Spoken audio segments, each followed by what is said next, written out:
علی رسولہ الکریم اما بعد فاعوذ باللہ من الشیطان الرجیم بسم اللہ الرحمن الرحیم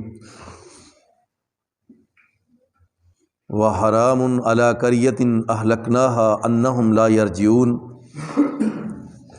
اور وہ لوگ جنہوں نے اللہ کی نافرمانی کی، ایسی بستیاں، ایسی قومیں جن کو اللہ نے غرق کر دیا، ہلاک اور تباہ و برباد کر دیا۔ اللہ تعالیٰ نے فرمایا اب ان پر یہ ممکن ہی نہیں کہ یہ دوبارہ اپنی بستیوں کی طرف آ سکیں، یعنی کہ یہ اپنے ٹھکانے کو پہنچ چکے اور اس وقت اپنے انجام کو دیکھیں گے جب قیامت ہوگی۔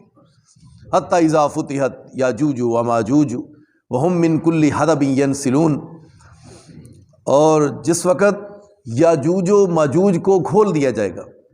یاجوج و ماجوج ایک انسانی نسل ہے، انسانوں کی طرح ہی ہے، بڑی فتنہ فساد کرنے والی، بڑی بگڑی ہوئی اور شرارتیں کرنے والی، بڑے فتنہ فساد کرنے والے وہ ایسے تھے۔ جب حضرت ذوالقرنین اس جگہ پر پہنچے کہ دو پہاڑیوں کے درمیان وہ جو درہ ہے، وہاں پر لوگوں کو بہت پریشان کرتے، تو انہوں نے ان کے سامنے درخواست رکھی کہ اب ان سے ہمارا بچاؤ کیا جائے۔ تو انہوں نے قوم کو ملا کر بہت مضبوط دیواریں بنا دی، جس میں لوہے کی سیسہ اور تانبا پگھلا کر اس میں ڈالا گیا، اور اب وہ نہیں آ سکتے۔ قیامت کے قریب جب حضرت عیسیٰ علیہ السلام کا وقت ہوگا، وہی ان کے آنے کا وقت ہوگا۔ وہ روزانہ اس دیوار کو توڑ پھوڑ کرتے ہیں، لیکن پریشان ہو کر وہ واپس چلے جاتے ہیں۔ اس طرح روزانہ ہی کر رہے ہیں وہ اس دیوار کو توڑنے کے لیے، ہم آئیں ادھر زمین پر فتنہ فساد پھیلائیں، لوگوں کو ماریں اور بڑے لڑائیاں جھگڑے، تو اللہ کا حکم نہیں ہے تو وہ نہیں آ سکتے۔ تو جب اللہ کا حکم ہوگا اس وقت وہ دیوار کو توڑ کر جب آئیں گے تو پوری زمین پر وہ پھیل جائیں گے، ایسے جیسے اونچی جگہ سے، یہاں سے کہیں اونچی جگہ سے وہ آ رہے ہیں، پوری زمین پر پھیل جائیں گے اور ہر طرف فتنہ و فساد پھیلائیں گے۔ یاجوج و ماجوج اس دیوار کو توڑ کر جو انہوں نے بنائی تھی۔ تو اللہ تعالیٰ نے فرمایا کہ وَاقْتَرَبَ الْوَعْدُ الْحَقُّ فَإِذَا شَاخِصَتْ أَبْصَارُ الَّذِينَ مِنْ كُلِّ حَدَبٍ يَنْسِلُونَ۔ ہاں، یاجوج و ماجوج جو ہیں وہ حضرت عیسیٰ علیہ السلام پھر سارے لوگوں کو، اہل ایمان کو لے جا کر کوہ طور پہاڑ پر جا کر پناہ لیں گے، پھر تیر آسمان کی طرف پھینکیں گے، خون آلودہ ہو کر واپس آئیں گے۔ حضرت عیسیٰ علیہ السلام پھر ان کے بارے میں بد دعا کریں گے، تو حضرت عیسیٰ علیہ السلام کی بد دعا جب ہوگی تو اس وقت ان کو تباہ و برباد کر دیا جائے گا۔ پھر ان کی لاشیں جو ہے اللہ ایسے پرندوں کو بھیجے گا جو ان کی لاشوں کو اٹھا کر سمندر میں لے جائیں گے، پھینک دیں گے۔ پھر ایسی تیز بارش ہوگی کہ پوری زمین کو جو گندگی اور ناپاکی ہے اس سے دھو کر زمین کو پاک کر دیا جائے گا۔ یہ وقت ہوگا حضرت عیسیٰ علیہ السلام کی آمد کا، قیامت کے قریب۔ اس کے بعد بالکل قیامت نزدیک ہے، جب حضرت عیسیٰ علیہ السلام، وہی وقت حضرت عیسیٰ کا ہوگا اور یاجوج و ماجوج کا ہوگا، اور دجال جس نے آنا ہے، جس کے چہرے پر کافر لکھا ہوگا، اس وقت وہ بھی آئے گا، لیکن مکہ اور مدینہ میں وہ داخل نہیں ہو سکے گا۔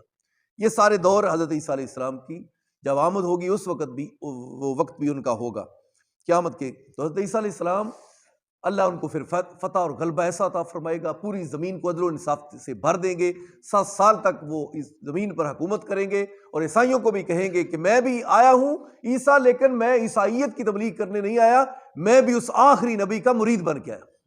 حضرت عیسیٰ علیہ السلام خود بھی کلمہ پڑھیں گے تو میرے پیارے نبی صلی اللہ علیہ وسلم کا پڑھیں گے، اور ان کی شریعت کے تابع ہو کر آئیں گے۔ اور حضرت عیسیٰ علیہ السلام کی آمد کا وقت وہی ہوگا، یاجوج و ماجوج کا وقت بھی اور دجال کا بھی۔ اللہ تعالیٰ نے فرمایا وَاقْتَرَبَ الْوَعْدُ الْحَقُّ، اللہ کا وعدہ جب سچا وہ آ جائے گا، فَإِذَا هِيَ شَاخِصَةٌ أَبْصَارُ الَّذِينَ كَفَرُوا، تو کافروں کی آنکھیں پھٹی کی پھٹی رہ جائیں گی، کہیں گے ہائے افسوس، وہ جو ہم کو بتایا جاتا تھا وہ تو قیامت کا دن آ چکا ہے، اب فیصلے کا دن آ گیا۔ اب حیران اور پریشان، لیکن کوئی واپسی کا امکان نہیں کہ واپس کسی کو کیا جائے گا۔ سب نے اپنے اپنے کیے کا وہاں انجام دیکھنا ہے، اور ان کو ان کے مطابق ان کا عمل نامہ ان کے ہاتھ میں دیا جائے گا۔ اس دن انصاف کا ترازو لگ جائے گا، کیا کہیں گے؟ یا ویلنا قد کنا فی غفلۃ من ھذا، جو قیامت آ گئی ہے، ہائے افسوس، ہم تو بڑی غفلت میں تھے، ہائے افسوس۔ قد كنا فی غفلۃ من ھذا بل كنا ظالمین، بلکہ ہم ہی ظلم کرنے والے ہیں۔ انکم وما تعبدون من دون اللہ حسب جہنم، بے شک تم اور جن کی تم عبادت کرتے تھے سب کے سب جہنم میں اب گرائے جائیں گے، سب کے سب، یعنی وہ بھی اور جن مورتیوں کے سامنے وہ سجدہ ریز ہوتے تھے، اللہ تعالیٰ ان کو ان کے سمیت جہنم میں ان کا جہنم کا ایندھن بنائے گا۔ انتم لہا واردون، اور تم وہاں سب جہنم میں وارد ہوگے۔ لو کان ہؤلاء آلہۃ ما وردوها وکل فیہا خالدون، اگر یہ ان کے معبود جو ہیں جن کی یہ عبادت کرتے ہیں وہ بھی اگر سچے ہوتے تو آج جہنم میں کیوں آتے؟ اللہ تعالیٰ ان کو ان کے معبودوں سمیت، یعنی مورتیاں پتھر جن کو اپنا معبود سمجھتے تھے ان کے سمیت جہنم میں سب کو، یہ مورتیاں پتھر ان کو کیوں ان کے ساتھ گرایا جا رہا ہے؟ اس لیے گرایا جا رہا ہے تاکہ ان ظالموں کو آج پتہ چلے، نصیحت آئے کہ یہی تھے وہ مجسمے جن کی ہم عبادت کرتے تھے۔ تو لہٰذا کوئی حجر ہو، کوئی شجر ہو، قبر ہو، کوئی مورتی ہو، مقبرہ ہو، کوئی بھی چیز ہو، چاند سورج ستارے یا آگ، کسی کو بھی سجدہ جائز نہ۔ لا تسجدوا للشمس ولا للقمر واسجدوا للہ الواحد القہار، سجدہ چاند سورج ستاروں کو کسی چیز کو نہیں بلکہ اللہ کو۔ تو اللہ تعالیٰ کہ وہی ذات اس لائق ہے، رکوع اس کے سامنے، سجدہ اس کے سامنے کیا جائے، عبادت اس کی جائے، اس کو چھوڑ کر جو جس کی عبادت کرتا ہے اسی کے ساتھ جہنم میں اس کا حشر ہوگا۔ لہٰذا شرک بہت کبھی گناہ ہے، جس کے اندر شرک آ گیا وہ اس طرح ہی سمجھے کہ وہ تباہ ہو گیا۔ اس سے بڑا ناکام اور فیل کوئی انسان نہیں جو مشرک ہے، جو اللہ کو چھوڑ کر غیروں کے در پر جھکتا ہے، مخلوق کو اللہ کے مد مقابل کھڑا کرتا ہے، کبھی زندہ ان کے سامنے جھک رہا ہے، کبھی وہ مر گیا تو اس کو قبر میں دفن کر کے سامنے جھک رہا ہے۔ بد نصیبی ہے نا اس انسان کی۔ کبھی آپ نے دیکھا ہے کوئی گھوڑا ویکھیا جی، گھوڑا گھوڑے دے سامنے جھکیا ہوئے کدی ویکھیا؟ گھوڑا گھوڑے نو سجدہ یا رکوع کیتا ہوئے، مجھ نے مجھ نو کیتا ہوئے، گاں نے گاں نو کیتا ہوئے، بکرے نے کیتا ہوئے بکرے نو، ہرن نے ہرن نو کیتا ہوئے، کوئی ایک ایسی مخلوق، ہاتھی نے ہاتھی نو کیتا ہوئے، کوئی ایک مخلوق پوری کائنات اول تو آخر تک مخلوق نے انسان تو علاوہ کسی مخلوق کے سامنے مخلوق چکی ہوئے نہیں، لیکن انسان تو اینے گیا گزریا ہو گئے کہ اپنے ورگے بندیاں سامنے چکی جا رہے ہیں۔ تیرے ورگا پھر ناکام تے برا، پھر اللہ نے غصہ ہونا ہے کہ نہیں؟ جس کو میں نے اتنا اعلیٰ بنایا یہ مجھ کو چھوڑ کر پھر اسی مخلوق کو پوج رہا ہے۔ لہٰذا اللہ رب ہے، وہی مالک کائنات۔ ہاں اگر کوئی تھوڑی بہت ہی کوئی لچک ہوندی تے نبی صلی اللہ علیہ وسلم تو وڈی شخصیت کائنات نہ اول تے نہ آخر کوئی ہوئیے نہیں۔ صحابہ کرام کو یہ چاہیے تھا کہ اللہ کے حبیب کے سامنے جھکتے، لیکن کوئی ایک ایسی مثال نہیں۔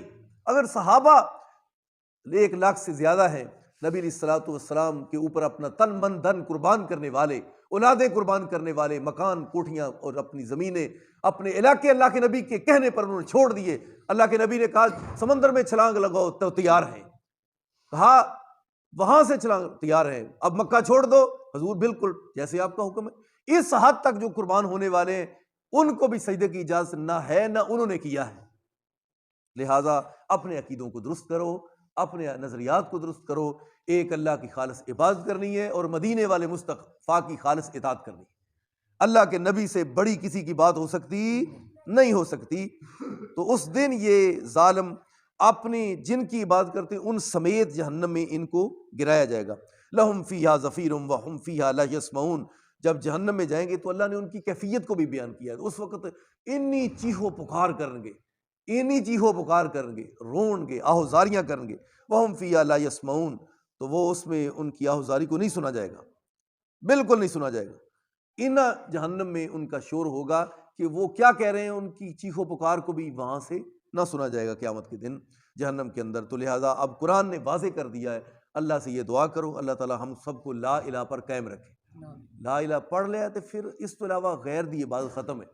حجر شجر مورتی زندہ مردہ کسی قبر دے اے بڑی وڈی جی ہستی ہے، اتھے آؤ نا کم بڑھتا ہے کہ نہیں بڑھتا؟ مدینے والے مصطفیٰ کی ہستی سے بڑی کوئی ہستی ہو سکتی نہیں۔ وہاں آج تک کوئی نہ جھکا ہے نہ جھک سکا، نہ کسی کو طاقت ہے۔ اللہ کے نبی کی یہ دعا تھی، اللہ یہ میری قبر کو جو نہ قیامت تک میلہ گانا بنانا۔ میں حدیث دکھاتا ہوں، اللہ کے نبی نے دعا فرمائی اللہ میری قبر نو پوجا دا مرکز نہ بنائی، اینو پوجن لوگ تے سجدے کرنا، اللہ میری قبر نو انج بنائی نہ۔ نبی علیہ السلام دی یہ دعا ہے کہ آج تک اللہ نے آپ کی قبر کو ایسی حفاظت میں رکھا ہے کہ موحدین جو توحید والے ان کی ڈیوٹی لگی ہوئی ہے، وہاں کوئی ایسے بھی نہیں کر سکتا، بالکل جاڑی نو ہاتھ بھی لا سکتا نہیں۔ اللہ نے اپنے محافظ اہل توحید کھڑے کر دیے، وہاں سے آج تک کھڑے ہیں اور انشاءاللہ قیامت تک حفاظت میں ہیں۔ آخر دعوانا الحمدللہ رب العالمین۔